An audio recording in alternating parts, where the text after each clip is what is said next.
See, this one is, so you need a permit to actually keep basically anything local for Missouri. You said this kind of stuff is from your predecessor? Well, a lot of these breeder permits. So there's a lot of different laws in every state relating to amphibians and reptiles and other animals. I can speak more specifically to amphibians and reptiles. So it just depends. If you're a resident of Missouri, meaning you have citizenship of Missouri, you're allowed to pick up 5 individuals of certain species from the wild to keep as pets. So 5 means you can have 2 box turtles, 1 glass lizard, 2 prairie lizards, and a red milk snake. But now, you have to get a permit? No, no permits required for Missouri residents to possess up to 5. Now, there's exemptions to these, what you can and can't have under those 5s as a Missouri citizen. So exemptions include you cannot take state endangered animals from the wild, period. So that's like Blanding's turtles, yellow mud turtles, Hellbenders, Massasauga rattlesnakes, western chicken turtles, Mississippi green water snakes.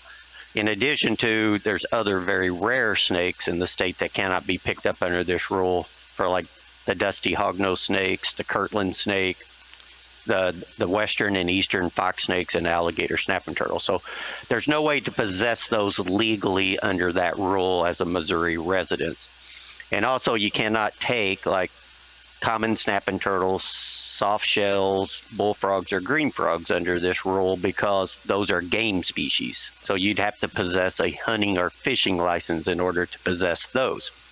So if you did catch a snapping turtle and you wanted to keep one, as long as you had a valid fishing license every year, you could keep one under that rule that way. So that's what Missouri citizens can do. Now, under that rule that you can have 5 from the wild, they cannot come off public lands. So you can't go and target the Forest Service land or Fish and Wildlife Service or conservation, a state park. They have to come off of somebody's private property or their land, and they need to give you permission to take those if you want under that rule. Also under that rule, those cannot be exported outside the state because that's considered commercialized. They cannot be bought, sold. There can be no commercial value attained to those. And basically this rule allows people to enjoy a few of Missouri's wild animals, not too many, but at the same point not commercialize it. That becomes a market business over time. So that's that rule. Now there's other means to get in animals under, like you stated earlier, the Class 1 and Class 2 breeder permits.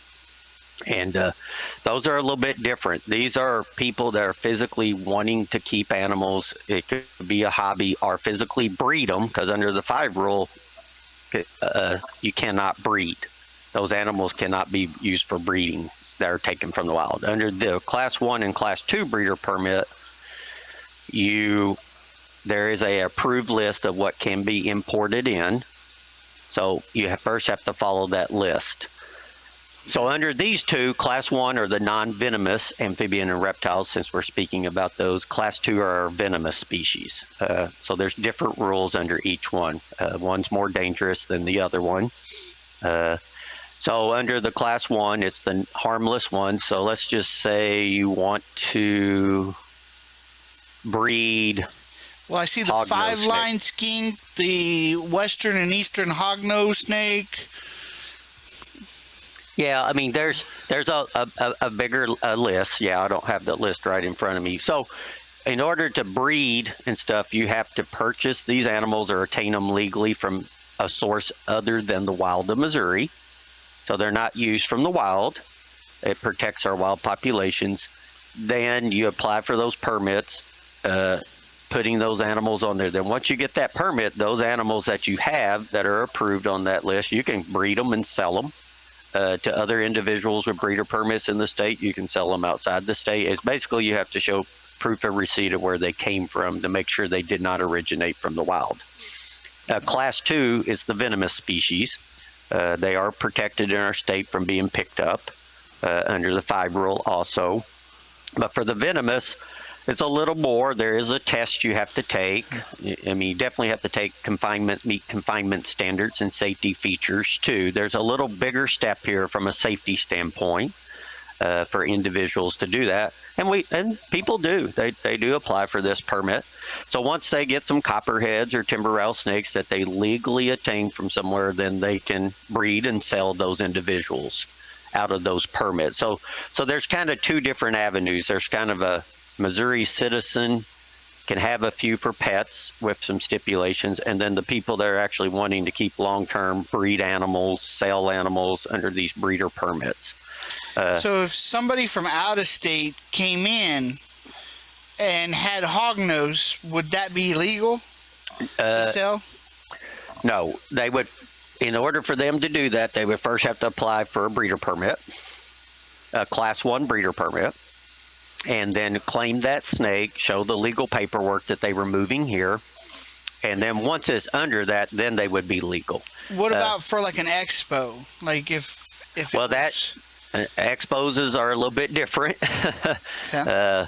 It depends. Now, if you're in Missouri and you have a Class 1 breeder permit, let's just say you're selling hognose snakes at an expos in this state, and you're a current resident of Missouri, you have a breeder permit to sell. So under that permit, you could legally sell in expos in the state. Now, the question comes into play is anybody that's purchasing those that lives within Missouri would actually also have to possess that permit too before they could legally buy it. If they live outside the state, they can legally buy that. They have a 48-hour window to depart our state to show proof of receipt, but they're not staying in Missouri. But then they got to meet the laws of the adjacent state they're moving to and what import and exports are. So that's one mean. Now, if you lived outside of our state and wanted to sell at an expos that are native species, if they're not native, we're not going to regulate those. So let's say you live in some other state, you're coming to Missouri, and you want to sell an expos, and it's hognose snakes that we are native to Missouri. The only legal mean then is you have to consign those wildlife, which would be consign those snakes to a current breeder holder. And you will be at their booth with them, and you can sell them through their consignment. You're basically consigning it to an individual to allow you to sell. But then the same rules apply after that. Anybody that's a Missouri resident has to have a breeder permit. Or if you're leaving the state, you have 48 hours to get that out, and then you have to make sure you know the laws of the adjacent states before you move into those. So there's different ways of doing that. So that's how it kind of shakes out. That's actually quite fascinating. I didn't realize such details because, yeah.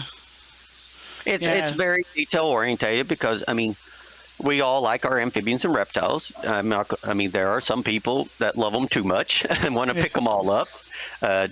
Don't think there's not. I know I've got people that I know.